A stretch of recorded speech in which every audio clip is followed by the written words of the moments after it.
Let's take a look at organizational structure. An organizational structure defines how job tasks are formally divided, grouped, and coordinated.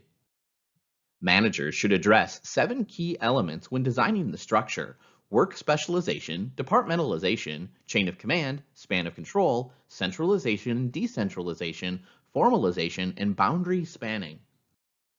Structure impacts organizational behavior and performance. Work specialization describes the degree to which activities are divided into separate jobs. The essence of work specialization is to divide a job into several steps, each completed by a separate individual. Individuals specialize in doing part of an activity rather than the entirety. Specialization makes efficient use of employees' skills and even successfully improving them through repetition. Less time is spent changing tasks, putting away tools and equipment from a prior step, and getting ready for another. By the 1960s, disadvantages began to surface in the form of boredom, fatigue, stress, low productivity, inferior quality, increased absenteeism, and high turnover, with more than offset the economic advantage. Managers could increase productivity now by enlarging rather than narrowing the scope of job activities. Giving employees a variety of activities to do often achieves significantly higher output, which increased employee satisfaction. Most managers today recognize the economies that specialization provides in certain jobs and the problems when it's carried too far. Whether job roles can be broken down into specific tasks or projects, specialization is possible. Specialization may still have advantages, particularly for job sharing and part-time work. Once jobs have been divided through work specialization, they must be grouped so common tasks can be coordinated. The basis by which jobs are grouped is called departmentalization. One of the most popular ways to group activities is by the functions performed. A hospital might have departments for research, surgery, intensive care, accounting, and so forth. The major advantage of this type of functional departmentalization is efficiencies gained from putting specialists that focus in similar areas together. We can also departmentalize jobs by the type of product or service the organization produces. Departmentalizing based on geography or regions is valuable when an organization's customers are scattered over a large geographic area and have similar needs within their location. Organizations do not always stay with the basis of departmentalization they first adopt. While the chain of command was once a basic cornerstone in the design of organizations, it's far less important today. The chain of command is a line of authority in the organization that clarify who reports to whom. We can't discuss the chain of command without also discussing authority and unity of command.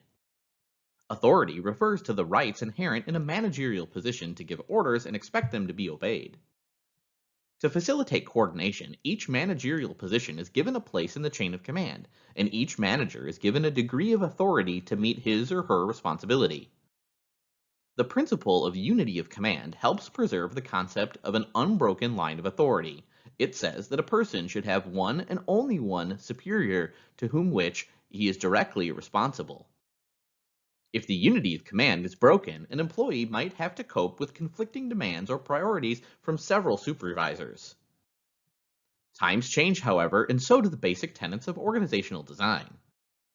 Many employers and employees are now empowered to make decisions previously reserved for management. How many employees can a manager direct efficiently and effectively? The span of control describes the number of levels in managers in an organization. All things being equal, the wider and larger the span, the fewer the levels, and the more employees at each level, and the more efficient the organization. However, when supervisors no longer have time to provide subordinates with necessary leadership and support, effectiveness, deadlines, and employee performance suffer. Narrow or small spans have their advocates as well as their drawbacks. By keeping the span of control to 5 or 6 employees, a manager can maintain close control. They're expensive because they add levels of management. The added levels of hierarchy slow down decision making and can isolate upper management. Narrow spans can encourage overly tight supervision and discourage autonomy. The trend in recent years has been towards wider span of control. They're consistent with firms' efforts to reduce costs, cut overhead, speed decision making, increase flexibility, get closer to customers, and empower employees. To ensure that performance doesn't suffer because of these wider spans, however, organizations might invest heavily in employee training. Managers recognize they can handle a wider span best when employees know their jobs well. Centralization refers to the degree to which decision making is concentrated at a single point. In centralized organizations, top managers make all the decisions, and lower level managers merely carry out their directive. At the other extreme, decentralized decision making is pushed down to the managers closest to the action or to work groups. The concept of centralization includes only formal authority, that is, the rights inherent to a position.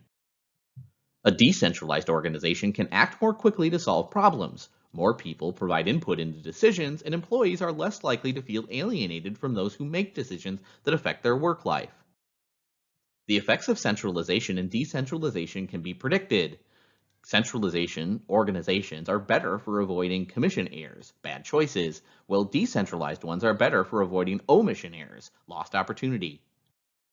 Management efforts to make organizations more flexible tend towards decentralized decision making by lower level managers, who are closer to the action and typically have more detailed knowledge about problems than top managers. Decentralization is often necessary for companies with offshore sites in order to best respond to each region's profit opportunity, client based, and specific laws, while centralization oversight is needed to hold regional managers accountable. Failure to balance those priorities can harm the organization and its relationship with local government. Formalization refers to the degree to which jobs within the organization are standardized. If a job is highly formalized, the employee has a minimal amount of discretion over what to do and when and how to do it, resulting in consistent and uniform output. There are explicit job descriptions, lots of organizational rules, and clearly defined procedures covering work process. Formalization eliminates the possibility of employees engaging in alternative behaviors, and it removes the need for them to consider alternatives. Conversely, where formalization is low, job behaviors are relatively unprogrammed and employees have a great deal of freedom to exercise discretion in their work. The degree of formalization can vary widely between and within organizations. If there's too much division within an organization, attempts to coordinate across groups can be disastrous. One way to overcome this compartmentalization and retain the benefits of structure is to create boundary spanning roles. Boundary spanning occurs when people form relationships outside their formally assigned groups. An HR executive who frequently engages with the IT group is engaged in boundary spanning. These activities help prevent formal structures from becoming too rigid and enhance decision making, knowledge sharing, and performance. Boundary spanning activities occur not only within but also between organizations. Positive results are especially strong in organizations that encourage extensive internal communication. Organizations can use formal mechanisms to facilitate boundary spanning activities. One method is to assign formal liaison roles or develop committees of individuals from different areas of the organization. Development activities can also facilitate boundary spanning. Employees with experience in multiple functions, such as accounting and marketing, are more likely to engage in boundary spanning. You probably have personal experience with at least some of the results of decisions that leaders have made in your school or workplace that were related to the elements of organizational structure. The organizational framework can help you clarify these leaders' decisions. What do a small retail store, an electronics firm run by hard-driving entrepreneurs, and an airline's war room during a pilot's strike have in common? They probably all use the simple structure. The simple structure has wide spans of control, low departmentalization, and central authority. It's a flat organization. It usually has only 2 or 3 vertical levels, a loose body of employees, and one individual with decision-making authority. Most companies start as a simple structure. The strength of the simple structure lies, of course, in its simplicity. It's fast, flexible, inexpensive to operate, and accountability is clear. One major weakness is that it becomes increasingly inadequate as an organization grows because its low formalization and high centralization tend to create information overload at the top. Decision making typically becomes slower as the single executive tries to continue doing it all. The simple structure's other weakness is that it's risky. Everything depends on one person. Standardization is the key concept that underlines all bureaucracies. They all rely on standardized work processes for coordination and control. The bureaucracy is characterized by highly routine operating tasks achieved through specialization. Bureaucracy incorporates all the strongest degrees of departmentalization described in earlier courses. Putting like specialties together in units results in economies of scale, minimum duplication, and a common language all employees share. There's little need for innovative and experienced decision makers below the level of senior executives because rules and regulations substitute for managerial discretion. The other major weakness of a bureaucracy is that something that we've all witnessed in organizational life: obsessive concern with following the rules. When cases don't fit the rules precisely, there's no room for modification. The bureaucracy is efficient only if employees confront problems with programmed decision rules. The matrix structure combines functional and product structures. The most obvious structural characteristic of the matrix is that it breaks the unity of command concept. Employees in the matrix have two bosses: their functional department managers and their product manager.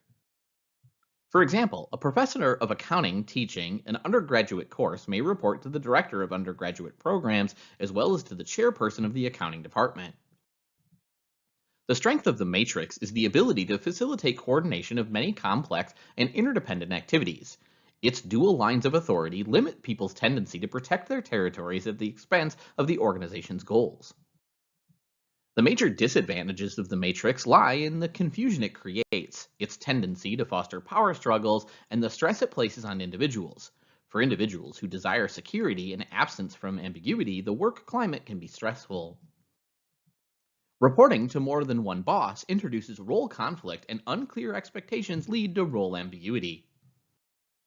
The virtual structure is a small, core organization that outsources major business function. This structure form allows each product to be staffed with the talent best suited to its demands, rather than just with the people employed by the studio. It minimizes bureaucratic overhead because there's no lasting organization to maintain.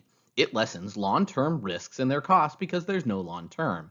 A team is assembled for a finite period and then disbanded. The core of the organization is a small group of executives whose job it is to oversee directly any activities done in-house and to coordinate relationships with organizations that manufacture, distribute, and perform other crucial functions. The major advantage of the virtual structure is that it has flexibility, which allows individuals with an innovative idea and little money to successfully compete against larger, more established organizations. The structure also saves a great deal of money by eliminating permanent offices and hierarchical roles for outsourced functions. The drawbacks have become increasingly clear as popularity has grown. Virtual organizations are in a state of perpetual flux and reorganization. A team structure seeks to replace departments with empowered teams. This structure removes vertical and horizontal boundaries in addition to breaking down external barriers between the company and its customers and suppliers. By removing vertical boundaries, management flattens the hierarchy and minimizes status and rank. Cross-hierarchical teams, participative decision practices, and the use of 360-degree performance appraisals can be used. The team structure provides a solution because it considers geography as more of a tactical, logistical issue than a structural one. In short, the goal may be to break down geographical and cultural barriers and open opportunities. In a circular structure, executives are at the center, spreading their vision out in rings grouped by function. The circular structure has intuitive appeal for creative entrepreneurs, and some small, innovative firms have claimed it. As in many of the current hybrid approaches, however, employees are apt to be unclear about whom they report to and who is running the show. We all are still likely to see the popularity of the circular structure spread.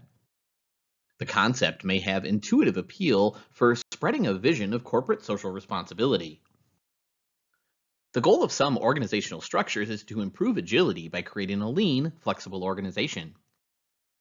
Downsizing is a systematic effort to make an organization leaner by closing locations, reducing staff, or selling off business units that don't add value. Some companies focus on lean management techniques to reduce bureaucracy and speed decision making. Others downsize to direct all their efforts towards core competency.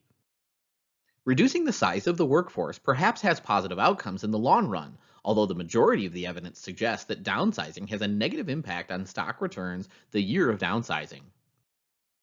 Part of the problem is the effect of downsizing on employee attitude. Employees who remain often feel worried about future layoffs, may be less committed to the organization, and may experience a greater amount of stress and strain.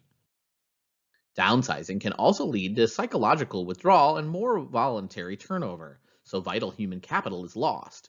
The result is a company that is more anemic than lean. Companies can reduce the negative impact of downsizing by preparing in advance, thus alleviating some employee stress and strengthening support of the new direction. Here are some effective strategies for downsizing. Invest. Companies that downsize to focus on core competencies are more effective when they invest in high involvement work practices afterward. Communicate. When employers make efforts to discuss downsizing with employees early, employees are less worried about outcomes and feel the company is taking their perspective into account. Participate.